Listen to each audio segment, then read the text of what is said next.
Donc, nous sommes à Saint-Étienne et pour tous les gens du web, du monde entier, donc qui peuvent nous entendre, il est bon de rappeler Saint-Étienne, donc vieille ville industrielle, qui a connu des heures de gloire avec le charbonnage et surtout sa manufacture ici.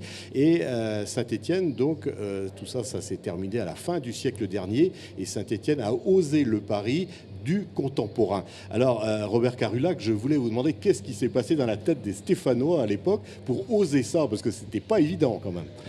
C'était pas évident, et puis quand on y réfléchit, malgré tout, on s'aperçoit qu'il y a une continuité historique. Saint-Étienne, 1910, je dirais, il y a 100 ans, un peu plus de 100 ans, capitale industrielle de la France, avec donc une culture de la fabrication, une culture de l'objet qu'on retrouve tout au long de son histoire, et même on pourrait remonter jusqu'au Moyen-Âge, avec le textile notamment, avec l'industrie de l'arme qui commence à naître, et une activité toujours enracinée autour de la fabrication. Saint-Étienne, usine de la France au début du XXe siècle. Et donc, quand vous avez vu ça péricliter à la fin du siècle, du siècle dernier, ça a été dramatique pour la région. Oui, on a connu toutes les crises, notamment celle de l'industrie lourde, et puis celle du textile, celle du cycle aussi. Mais on voit bien qu'il y avait, malgré ces crises, toute une culture industrielle qu'on retrouve aujourd'hui dans le design. On peut se souvenir aussi, en termes de culture de l'objet, que Saint-Étienne, c'est la ville de Manu France, que Manu France a inventé la vente par correspondance, et que le catalogue Manu France a marqué bien évidemment l'esprit de tous les Français, mais en particulier des Stéphanois, qui ont donc une connaissance et une relation très particulière aux objets industriels. Donc, la reconversion, j'allais dire contemporaine de Saint-Étienne, ça se passe. Donc, on a le musée d'art, je crois que c'est vers 1987, et puis tout le travail sur le design après. Absolument, qui a commencé. École d'art et de design, école supérieure d'art et de design, au sein de laquelle est née l'idée de créer cet événement international de la Biennale du design. Mais c'est vrai que s'il y a eu un succès populaire quasi immédiat de cette manifestation, et surtout une appropriation de cette manifestation par l'ensemble des Stéphanois, qui en ont fait aujourd'hui d'ailleurs un marqueur identitaire très fort, eh bien c'est parce qu'ils se sont retrouvés finalement dans ce qui était proposé. Et ce qui était proposé, c'est une nouvelle approche du design où on invente le monde de demain à travers de nouveaux objets. Isabelle Vérillac, donc la Biennale naît en 98, donc ça fait presque 20 ans maintenant. Alors là aussi, elle n'est pas née hors sol, c'est-à-dire qu'il y avait quelque chose derrière, il y avait des gens porteurs de cette idée déjà. Tout à fait. Et les porteurs ont été donc l'école d'art et de design qui existait depuis 1803. Comme l'a dit Monsieur Carulac, c'est effectivement une continuité. C'est cette école qui, au départ, a proposé cet événement, soutenu déjà par la municipalité. Un événement qui avait obtenu un prix de l'événementiel, car c'était pour la première fois que l'on n'avait pas un salon. Ce n'était pas le salon du meuble, ce n'était pas le salon de l'automobile, mais bien un événement, une exposition qui montrait le design à l'international avec de la prospective, des travaux de designers, d'artistes qui venaient du monde entier. Alors, est-ce que dans les 10 éditions qu'il y a eu, donc est-ce qu'il y a un fil conducteur là-dessus? Est-ce qu'il y a une volonté qui a toujours été la même depuis le départ, ou est-ce que ça a évolué? Alors, il y a les deux, et on a effectivement un fil conducteur qui est bien de montrer cette prospective à l'international, donc au fil des éditions, donc tous les 2 ans.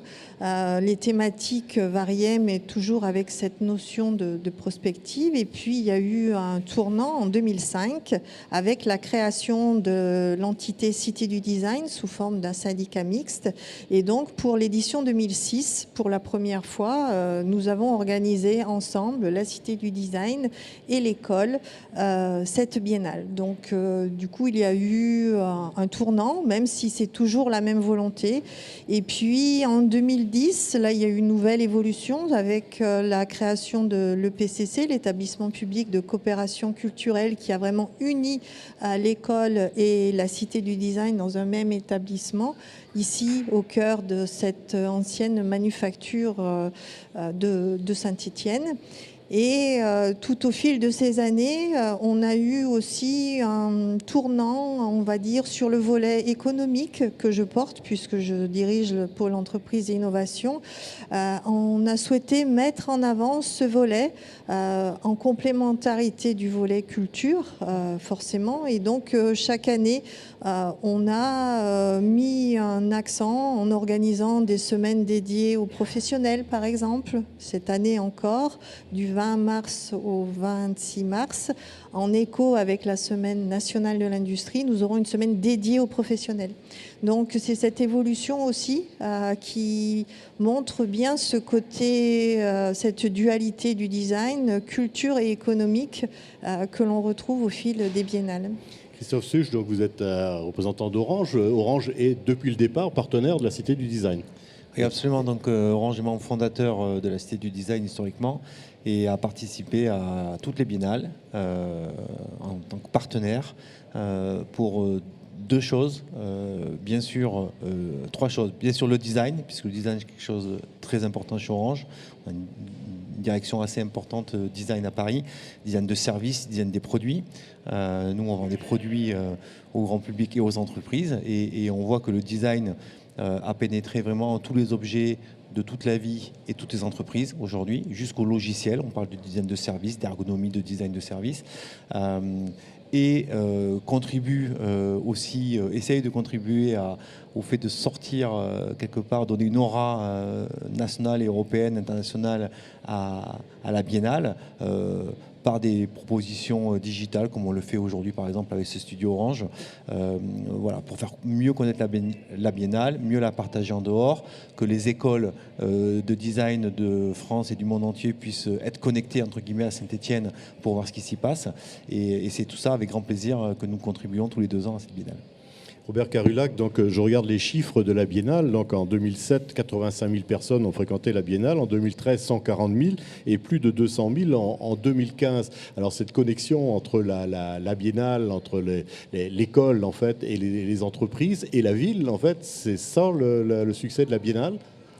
Oui, je pense qu'il y a véritablement un projet original qui est d'être en lien avec l'émergence, avec la créativité, avec tout ce qui se pense dans le monde entier, de neuf, d'innovant, pour finalement transformer nos conditions d'existence. Et je crois que c'est ça qui a fait l'attrait de la Biennale, parce que c'est vrai qu'il existe dans le monde d'autres salons sur les thématiques du design, mais souvent ce sont des salons qui proposent des produits qui sont déjà industrialisés, déjà commercialisés, alors que nous, on a toujours été tournés vers ce qui était en devenir, et c'est ce qui a fait donc de cet événement un rendez-vous international de tous ceux qui essaient de voir comment le design évolue dans le monde et ce qu'il nous proposera demain.